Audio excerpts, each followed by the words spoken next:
Sa kamay nitong pagtimbaya alang kanatong tanan, happy Sabat, maayong adlaw o kumusta.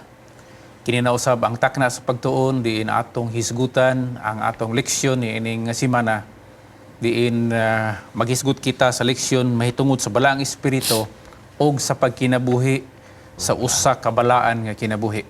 Kauban gihapon nato mga kaigsunan si Ma'am Pinky Gulfan, ang ato ang direktor din sa SPUC alang sa ato ang mga kababayan o si Pastor De La Cruz ang atong direktor alang sa maayong panglawas. Kumusta ka mo? Maayong adlaw. Mayong adlaw sad, mayong adlaw sa ipapahulay. Laygo ng Ginoo, Mayora. Atong pangumustahon ang tanan natong mga viewers no na sa ilahang mga TV sets, ang taga Davao Oriental hatag sila og feedback nga nakita na ta nila dito. So kumusta mo din sa Davao Oriental? Praise the Lord. Sa Luzon, Visayas o bisan pa gani istibok kalibutan nga nakapahimulos sa ato ang live streaming din sa internet. Sa dili pa ta mo padayon mga kaigsunan sa atong pagtuon, atong hangyoon si Pastor De La Cruz alang sa pagampo. Magaampo kita mga kaigsunan. Gamhanan namo nga Dios, giila namo ang among kakulangan sa kaalam. Hangyo na mo ang imuhang balaang espiritu nga maghahatag ka namong kaalam samtang pagatunan kining leksyon ni ining taknaa. Salamat Ginoo sa imong paggiya sa ngalan Ginoong Hesus. Amen. Amen. Amen. Ang atong panahon igsuon pertig yung paspasa no. Niya na ta sa ikaunom ka semana ni ining tuig kasamtangan. Dili lang ta kabantay kayo ining sunod atong pamilok, Disyembre na pod, no. Mao. Muna nga usa kini ka indikasyon nga malipayon ta tungod kay kanang dapit kuno nga dili ka malipayon, dugay kayo mudagan ang oras. Pero Amen. kung naa ka sa kalipay, nagpaabot sa imong Ginoo, nagbuhat sa iyang buluhaton, ang oras paspas kayo. So balikon ko nga ang atong pagtuon karon nga semana, mao kini ang topic ko mahitungod sa balaang espiritu og sa pagpuyo sa balaan nga kinabuhi. Atong tanaw ng atong saguluhon nga teksto. 1 Tesalonica 5:23. 5:23. Atong ipabasa sa Bisaya ni Ma'am Pinky. Ug ang Dios gayud sa pakigdait. Okay. Magabalaan kaninyo sa bug-os ug pagabantayan ang tibuok ninyo nga espiritu ug kalag ug lawas sa pagkadili badlunganon hangtod sa pag-anhi sa atong Ginoong Hesukristo. Now, ato nang daginuton kadyot, no? Kinsa man ang Dios sa pakigdait. Ato hinumdumon higala nga ang Holy Spirit Dios siya, no? Ako, I for one, mo ingon ko nga kung maghisgot ta og Dios sa pakigdait kay kalinaw man ang kalinaw, it is a sense of mind. So I believe that the God of peace is the Holy Spirit. Amen. Amen. Kay siya ang naay access nga mo penetrate sa imong hunahuna. Ug ang imong hunahuna diha nimo mabati ang kalinaw, di ba ma'am? So it is a sense of mind nga naay kalinaw kay ang pakigdait man gud Pastor Ray, ang kalinaw wala na nagpasabot nga walay saba. Wala na nagpasabot nga walay gira. Wala na nagpasabot nga walay kagahob. It is a sense of your mind nga nakabaton kaniana ug kana mahatag lamang pinagis balaang espiritu. Amen. Ang nakanindot inhi kay kining Dios sa kalinaw nga maong balaang espiritu, iyahapud tang balaanon no, sanctifyo, holy. Kinatibuk-an nga pagkabalaan. Dili lang kay baba ray na balaan, dili lang kay kamot ray na balaan, kundi ang kinatibuk-an sa pagkatao maoy na balaan. Dili lang gyud nga balaanon taniya, kundi i-preserbar pag gyud taniya Pagkanindot. hangtod sa pagbalik ni Kristo. Wala na gyud tay kung sa Bisaya pangalalom, wala na tay ikapangulipas mga higala no. Kung naay usa ka tawo nga dili gyud makapahimulo sa kinabuhing dayon, wala gyud siya mabasol. Gawa siyang kaugalingon. Kay nga naman niya ang ebidensya nga ang pagbalaan nga gihimo sa Dios Espiritu, wala ni siya undang. Wala ni siya undang. Unya kinatibuk-an pod, dili ta makaingon nga partial raman to nga remedy sa laang nahitabo sa kuha. Dili kay nga naman kinatibuk-an yun. Imong espiritu na maghisgot og espiritu. Unsa man ang espiritu dinha nga gamay? Kung atong tanawon nini ang ato ang spirit sa atong kaugalingon. Imong energy. Oh, yeah. Oh.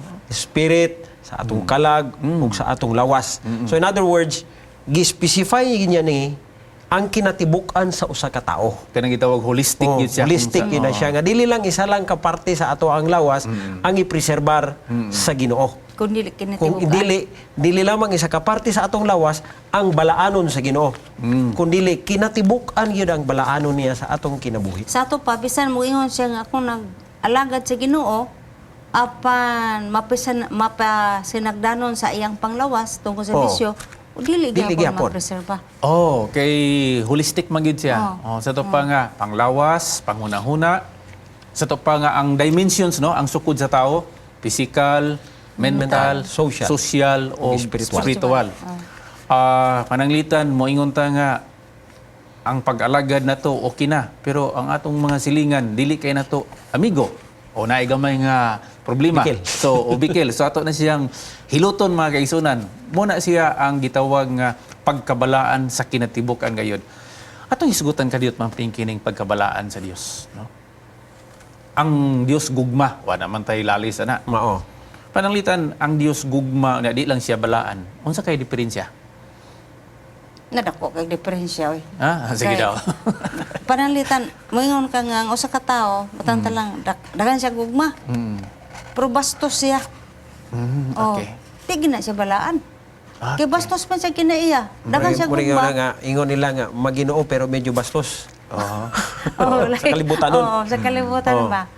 Oh. Sa to pa nga, ang kinaiya sa Dios, sentro sa iyang kinaiya, kini iyang pagkabalaan. Gawas nga siya gugma, balaan po Balaan siya. din siya. Oh, pero atong taga-gamay nga kanang pagpamalandong kining pagkabalaan sa Dios o ang gugma sa Dios. Ang atong leksyon naghisgot nga kung ang Dios balaan pero dili pud siya gugma, ang iyahang kinaiya murag stricto ra pud kayo. Grabe ka stricto. Oh, di ba Patay dayon. kanang sulaw ra kaayo. Oh, nga gani ang kinaiya sa Dios sa tinuod mo magid eh. No one is capable of approaching God physically in the sense nga ikaw nga ako nga makasasala. Di na ko mingon ikaw kay mingon nga gitudlo man ko. Kita nga makasasala makaigsunan. Naturally matunaw ra tag ato sa tawag kaugalingon samtang mo approach ta sa presensya sa Kabalaan. Dios tungod sa iyang pagkabalaan. But in the event nga gugma pud siya, ang nakanindot mao ni bisan siya balaan, naa siya tolerance nga pwede niya nga ikaw ug ako dili ta niya mo nagingon ni Jeremias sa Lamentaciones nga tungod sa grasya o sa gugma, kompasyon ang gigamit dinha sa Dios, kita wala mga laglag. Mao. Og kana nga kompasyon makaisunan ginabag-o adlaw-adlaw. Pero ato nang ipadaplin gamay ani ta sa pagkabalaan sa Dios. Kansa pastor, Okay. madumduman ko nako kanang Sige. parehas ang comparison sa law and grace. Inseparable gina sila. That's it. Nga imong kuhaon ang grasya kay naay balaod. Ug naay balaod, ug balaod ra gyud patay gitang tanan nga wala gitay hustisya. So ako nakita sumala sa atong leksyon nga ang gugma kay ang Dios gugma man. O dili kay God has love kundi God is love. Kung ambot pasabotan na ang iyang kinaiyahan gyud gugma gud siya, dili gid ni siya mabulag sa iyang pagkabalaan. Pero ang akong manggong gustong ipaabot sa to ang mga viewers mao nga dili tungod kay ang Dios gugma atong abusaran ang iyang pagkabalaan. Mao. Correct. Sa to pa ang ingon ani manggudo kung akong gidawat ang gugma sa Dios, dili nako bastuson ang iyang pagkabalaan. Muna siya ang holistic din ha kay dagis gud matag holistic pastor nga. Isa pa din na Pastor Palomares Mampingki mga kaigsunan nga dili na to matago ang pagkabalaan sa Ginoo. Tungod nga ang pagkabalaan, kita nga makasasala, ako nga makasasala, dili ko makadangop ngadto niya. Apan tungod sa iyahang gugma, mo'y naghatag ka na kong pribilehyo nga bisan makasasala ko, makaduol ko sa balaan nga Dios. Okay. Tungod anang iyahang gugma, nganhi ka nato. Pero naay twist ana nga nahitabo no, naay tuis nga nahitabo ana kung sa Bisaya pa kay tungod manggod sa tungod kay naatay buds no nga mao ang gugma sa Ginoo. Mo nay akong buds duol ko sa Ginoo. Ang nahitabo ni swing ang mga tao, nibalhin sa right extreme ba. Nga di na kinahanglan nga magpuyo tag pagkabalaan kay gugma bitaw na Gugma. Ginoo. Oh. Bisag unsay atong lifestyle. bisag pag kapilata muhimo og mga pagpakasala regardless og unsay imuhang lifestyle. Gugma man ang bitaw. Ginoo. Muna po ang atong tagdon karon, no. Tagdon na to Bitaw. na karon nga leksyon mga kaigsunan. Pareha sa gingon nga, why problema nang makasalatag makadagan, forgiver bitaw ang Ginoo. Oh, so ang pagkinabuhi nga balaan dili kinahanglan. Tanaw na to kung mao ba na ang giingon sa atong leksyon in the event nga ang balaang espiritu mao din ha ang maghulma sa atong kinaiya. Sa to pa, ang pangutana karon sa ato, kay balaan man ang atong Dios, may gugmaon, ang ubang tao ni swing dito sa extreme nga Gugma lang. gipaliban na lang ang gugma, wa na ligatagad ang pagkabalaan Pagkabalaan. sa Ginoo.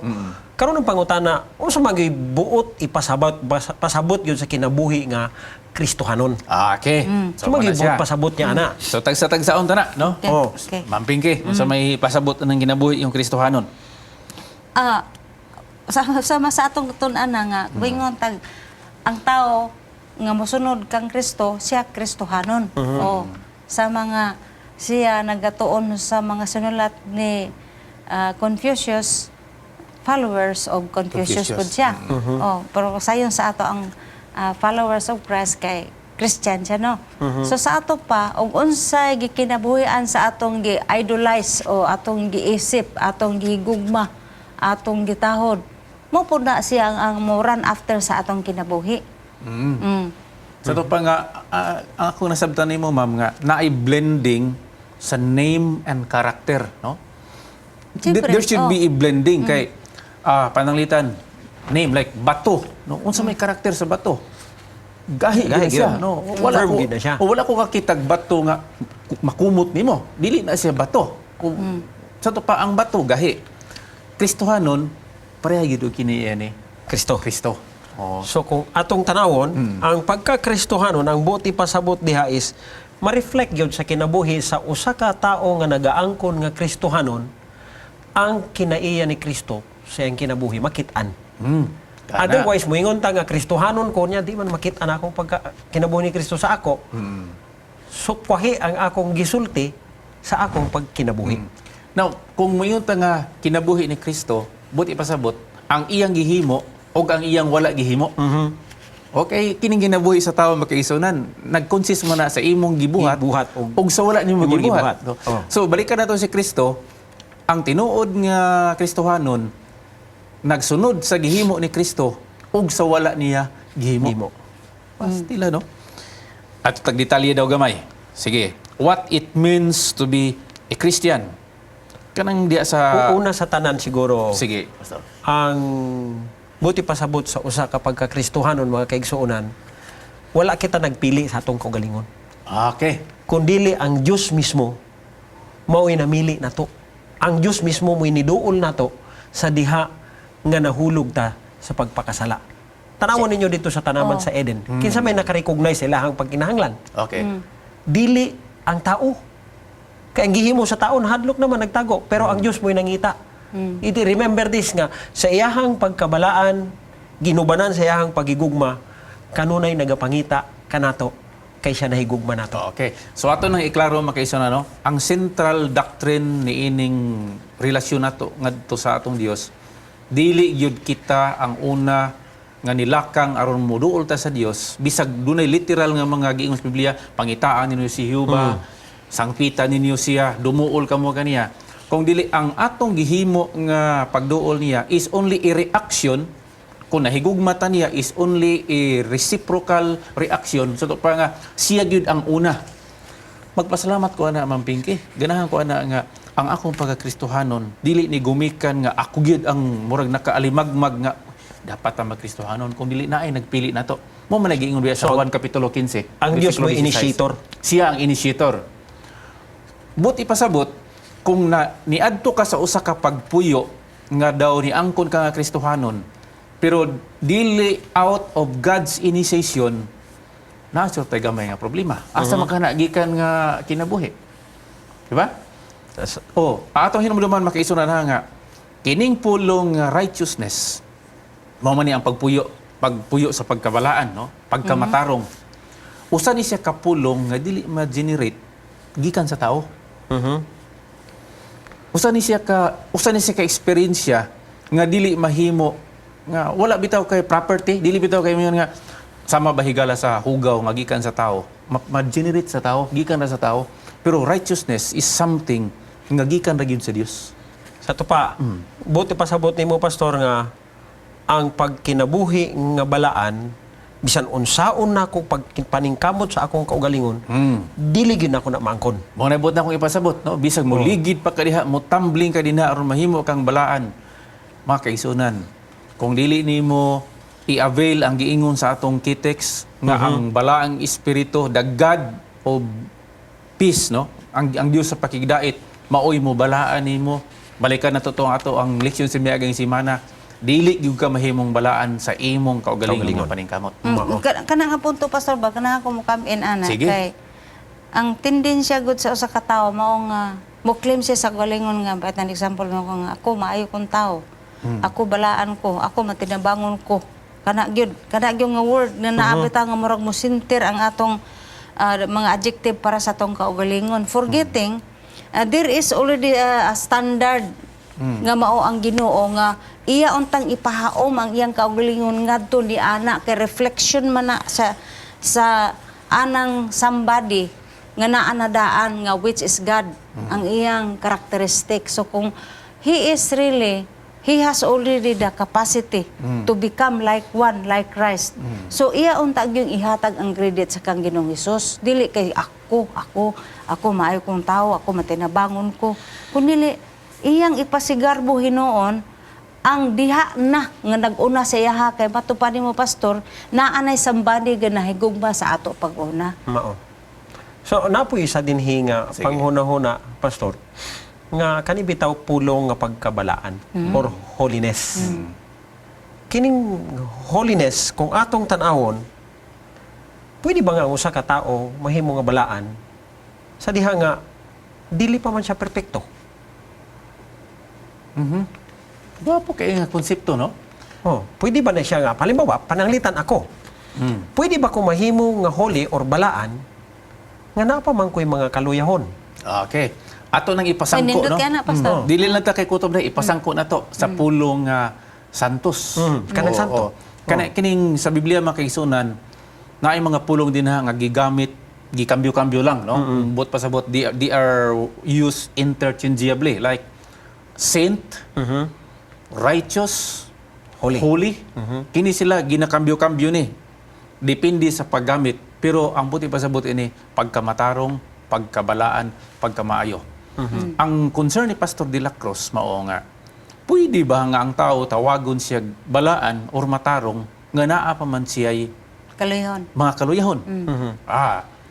Sa diha nga nagsulat si San Pablo ngadto sa mga taga Galacia ug sa uban pa niya nga mga simbahan nga gipundar, ang pag-address niya Pastor De La Cruz wala man siya maingon nga alang sa mga makasasala nga naa sa Episo. Ang iyang giingon to the saints in Galacia, to the saints in Ephesus. Buti pasabot nga naay experience sa tao nga maski dili siya sinless pero matawag siya nga righteous.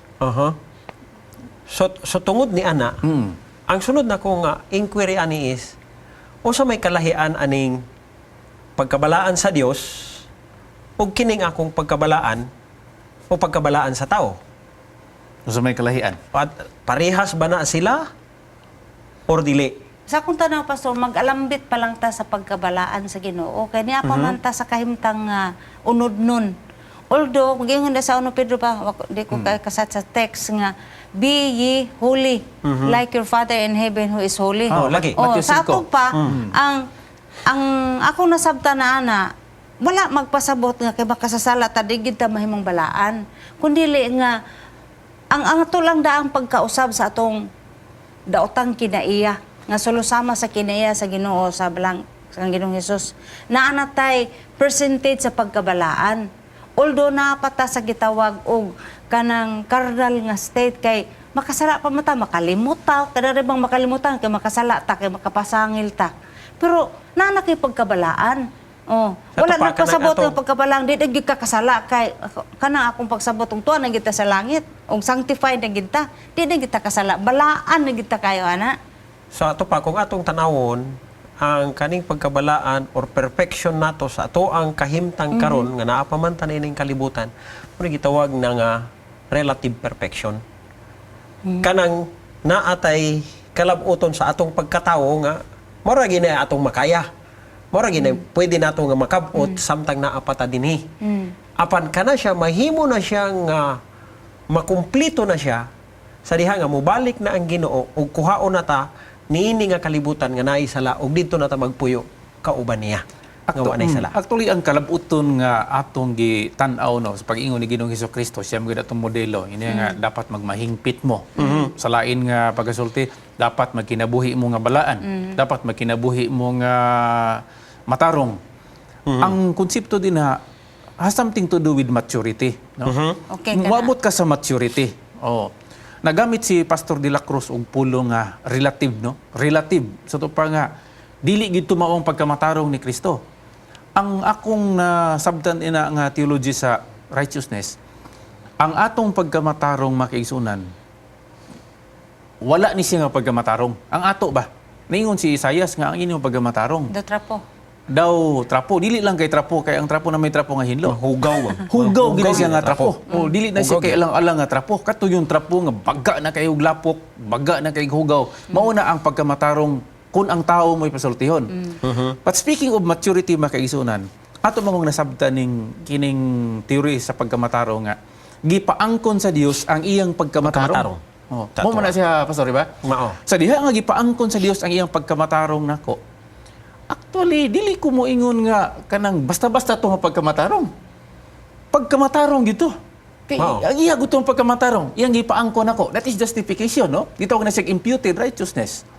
Kung naa na to nako nga pagkamatarong, ako to siyang ikinabuhi. Sumala sa maturity nako magigisunan. That is perfection. Mao. That is perfection. Ang pangutana, independent ba ko adto? Dili. Dinha na mo kamin ang ministry sa Balang Espiritu makaisunan nga every moment of each day na ako'y mga kasaypanan kanang iya akong ginapalis mura na siya og kanang bitong sander bitaw. Murag liha ba nga pastilan karap pagid. Pahamisun gyud ka. Oh, karap pagid aning mga tawhana. So hinahinayon kag hamis. Dili na siya madala usa ka gabi eh. Mo na gisulti pastor ni Apostol Pablo dinhi sa Efeso 5. Sige. Versikulo 15. Nagingon siya sa in English. So you must be very careful how you live. That's it. Live like people who understand what is right and good. Do not live like people who do not understand anything. So, ikinahanglan yun nga sa atong pagkinabuhi mag-amping yun da. Nga atong yung masabtan, nga kining atong pagkamatarong nga naangkon, dili ni ato. That's it. Gisulob ra na sa Ginoo sa ato Mo ang kalisod gud pastor kanang mayon ta nga kining mga tawhana tarong gid ni sa ato pa kung object pa ni siya. O object pa ni siya kung kini tarong sa ato pa straight upward. Kaya kung maghiwi di lang na Dili sa tarong. tarong. Oh. Na daghang tawo nga ingon ana nga sa appearance tarong. Mayog barog, nay dungog, nay sapi. Pero ang iyang mga secret ways underground. So sa ato pa tarong nimo siya tanawon pero ang iyang mga kanang mga hidden niya iyang life, secret life underground di ay nay tawo nga gipang patay, nay tawo nga gipang ilad, nay tawo nga gi daog-daog. So, lisod kay na nimo pag-decipher ba gawas kung gamhan siya sa Balang Espiritu. Kaya ang Balang Espiritu mo ay maghimo nga congruent na siya. Ang iyang physical life ug ang hidden life niya, it must be congruent. Na ako nang sakyan imo pangunahon ma'am kay nindot magayna. Ang himuon sa tao is iyahang dumilian iyang kaugalingon. Mao man ni siya pastor, di ba? Kung gusto ta makigsunan nga ma-exercise na to ang kinabuhi sa pagkamatarong, pagkabalaan. Usa ka word ang atong gamiton, submission. Mao. O akong isubitar akong kaugalingon sa Balang Espiritu. Aron siya na mo'y mag-preside. Siya na mo'y maghari. Amen. Kay kung ako ra gihapon, Wala. zero ra na gihapon. Oh, Mo nagingon ni Apostol Pablo nga dili na ako ang nagkinabuhi kay kung ako pa gihapon magkinabuhi, ingon ni Apostol Pablo, ang gusto nako buhaton, dili mo'y akong mabuhat. Mga kaisunan, wala mi maghisgot dinhi og righteousness by work ha. Dili na mo among tumong. Ang among tumong mao nga ikaw ug ako dumilian nato tong kaugalingon sa pagkaagi nga ang atong will atong isubmit ngadto sa will sa Holy Spirit. Ang atong mga kung nila pa whims and caprices, mga handom na to sa kinabuhi, ato na siyang submitar ngadto sa balang espiritu. Kay kung siya na ang hari mga kaigsunan, siya na yung magbuot. O, tinuod na Pastor. Pero nang ipangutana din higa. Arita sa tumoy-tumoy no, Application. hapit na gid mahuman atong leksyon makisa arita sa application. Kaning Sige. pangutana. Okay. Nga, namang yun tayo mga kaluyahon. Okay. Na naman yun tayo na pundar nga atong mga kinaiya. The question is, how can we develop bag-o nga mga kinaiya nga mariplisan ang atong daan nga kinaiya? Ako nakita, Pastor, Sige. sa application lang yun sa tinuod ng kinabuhi. Kung ato yung dawato ng kamatuoran. Bisan pa ang mga giisip na tog mga balaan nga mga tao, naagid na sila kaluyahon. Gawas ko ng iyang kaluyahon, itugyan niya sa gahom sa balang espiritu. Gawas ha, muhari gid niya ang laing espiritu nga ilugon sa yawa. Umahinungdan gani nga gani sa balita gani nga human niya tigbas o pamatay ang duha ka anak. Ang katong amahan nga nagpatay sa iyang pamilya, anak ug asawa, naghikog siyang kaugalingon. Sa to pa anang panahon na pa espiritu sa Ginoo wala na. Kay nga naman nawad-an siya anang kahimtang diin mo dangop siya sa pag-ampo. Muna ako nakita unsa mga butanga ning kalibutanga nga nakapadistract nag-ilog sa atong mga atensyon aron mahimot ang dili balaan. Mga butang daghang kay ng butanga Daghan, ning no? kalibutana. Ang atong leksyon makaisunan nag-ana man gid siya kainit no. Kamo din ha nga naminaw sa atong diskusyon, naagid mo ikatampo kung naalang mo din he. Pero wa naman tay igong panahon. Mubalik gyud balik gyud sa kina po no, sa Yahweh. Itugyan ang imong kaugalingon ngadto sa Amen. Dios. Unsaon man.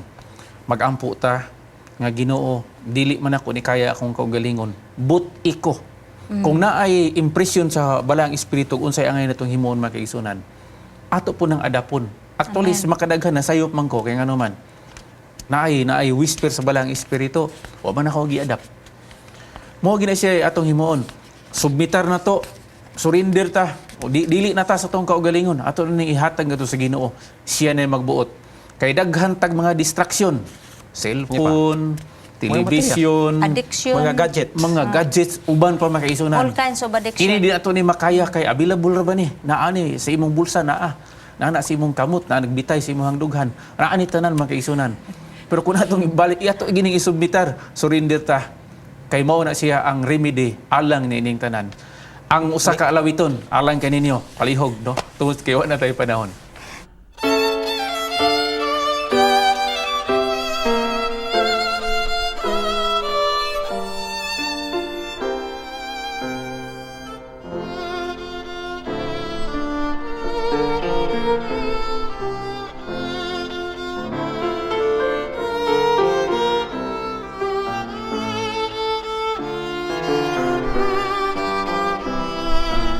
Amahana mo nga naka sa mga langit.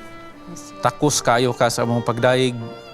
Balaang espiritu nga maoy nagsulti sa among mga panghuna-huna, nakig-istorya sa among mga kasing-kasing. Ang anak sa Dios nga maoy naghatag kanamo grasya ug gugma. Hinaot pa nga ikaw makig-uban namo amo ning isubmitar ang among mga kaugalingon, among itugyan ang nia kanamo, ang among panghuna-huna, ang bahandi nga imong gipiyal. Nga kining tanan o Diyos dili mahimong sagabal sa among pagkinabuhing Diyos nun. Among adapon ang hunghong sa balang espiritu. Siya na ang mo-preside sa among makasing-kasing ug maghari niini tungod lamang sa ngalan ni Hesus nga among manluluwas. Amen. Amen.